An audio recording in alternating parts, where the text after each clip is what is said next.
Covid duties చేస్తున్నప్పుడు ఆవిడ నా దగ్గరకు వచ్చారు. ఏమని చెప్పారంటే, మేడం మా అబ్బాయికి 2 కిడ్నీస్ ఫెయిల్యూర్ అయిపోయినాయి. ఆ 2 కిడ్నీస్ ట్రీట్మెంట్కి ఎక్కడికి వెళ్ళినా సరే అందరూ కోవిడ్ ట్రీట్మెంటే చేస్తున్నారు, కానీ మా అబ్బాయికి ట్రీట్మెంట్ చేయట్లేదు. మరి ఏదో ఒక విధంగా మీరు కొంచెం సిఫార్సు చేస్తే, మీ పై అధికారికి సిఫార్సు చేస్తే మా అబ్బాయిని అడ్మిట్ చేసుకుని, బెడ్స్ ఖాళీ లేవు.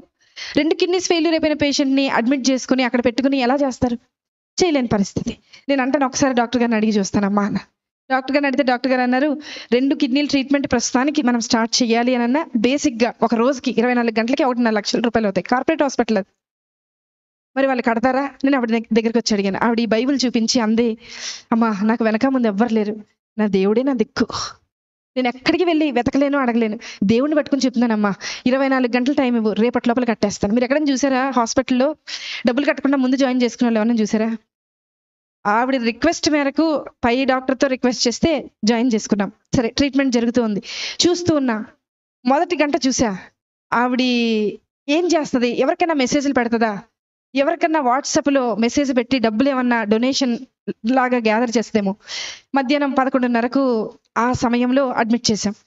12:30 అవ్వింది. అందరినీ అడిగా, ఆవిడ ఉన్నారు కదా, ఆవిడ ఏం తిన్నారో ఒకసారి అడుగుతారంటే మా నర్సులు అందరూ అన్నారు, మేడం ఆవిడ మోకరించింది, ప్రార్థన చేస్తుంది, అసలు మేము వెళ్తున్నా పక్కకి తప్పుకోవట్లేదు మేడం, మేము అలాగే ట్రీట్మెంట్ చేసి వచ్చేస్తున్నాం అన్నారు. సరే, ఆవిడని డిస్టర్బ్ చేయొద్దు.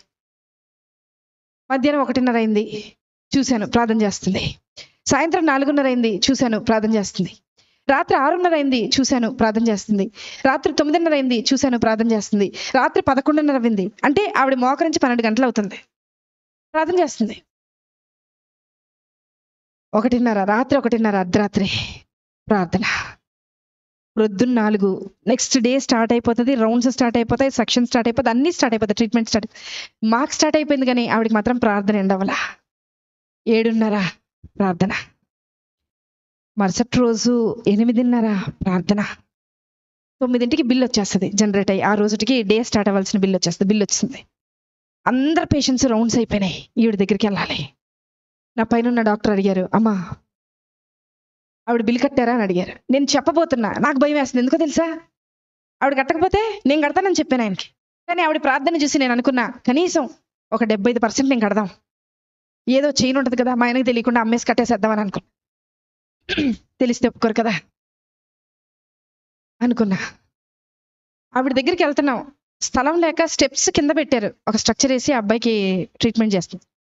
అక్కడికి వెళ్ళేలోపు, అడుగు అక్కడికి పెట్టేలోపు డాక్టర్ గారు అన్నారు, నా పక్కన డాక్టర్ గారు అన్నారు, మేడం హాస్పిటల్ అని అన్నారు. చెప్పండి సార్, ఏదో మీరు చెప్తున్నారు అంటే ఇంకా కొంచెం టైం దొరుకుద్దేమో, ఏదైనా ఆన్సర్ ఆలోచించి ఆయనకు చెప్దాం, ఎందుకంటే ఆవిడ ఇంకా కట్టలేదు, ప్రార్థన అవ్వలేదు ఆవిడది అక్కడ.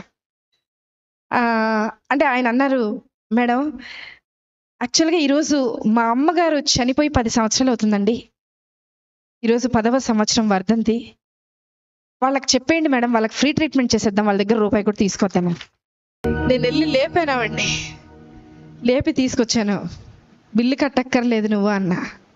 నాకు తెలుసు మేడం, నా భర్త వదిలేసి వెళ్ళిపోయినా, నా బిడ్డ నా చెయ్యి దాటిపోయినా, నన్ను ఈ లోకంలోకి తీసుకొచ్చిన యేసయ్య నా చెయ్యి విడిచిపెట్టడం. ఒక మాట చెప్పనా, ఆవిడ సెటప్ బాగాలేదండి, చీర మొత్తం చినిగిపోయింది, బ్లౌజ్ చినిగిపోయింది, జుట్టు సరిగా దవ్వలేదు. నేనన్నా, నీ బయట గెటప్ బాగోలేదు, కానీ నీ లోపల సెటప్ విశ్వాసం మాత్రం చాలా బాగుంది. మాకు నన్ను కూడా కలుపుకున్నా, మీతో పాటు నన్ను కూడా కలుపుకున్నా, మాకు గెటప్పులు బాగున్నాయి, పనికి రాని గెటప్పులు ఇవి, కానీ లోపల సెటప్ లేదు. బయకి గెటప్ ఏ ఉపయోగం? ఎక్కడ ఎత్తుకుతున్నారు ఈరోజు? వద్దాం ఏసై దగ్గరికి, వద్దాం ఏసై దగ్గర ఎత్తుకుతాం, ఏసై దగ్గర వెతుకుతాం. ఆవిడలాగా 24 గంటల ప్రార్థన నేను ప్రారంభించమని చెప్పట్లా, ఆవిడలాగా 10 గంటలు చేయమని చెప్పట్లా. విసుకక్క ఆయన సన్నిధిని వెతుకుతూ ఉందాం, విసుకక్క వెతుకుతాం, మళ్ళీ మళ్ళీ వెతుకుతాం. ఖచ్చితంగా నిశ్చయముగా ఆయన నీ పక్షాన కార్యము జరిగించునుగాక. ఆమేన్.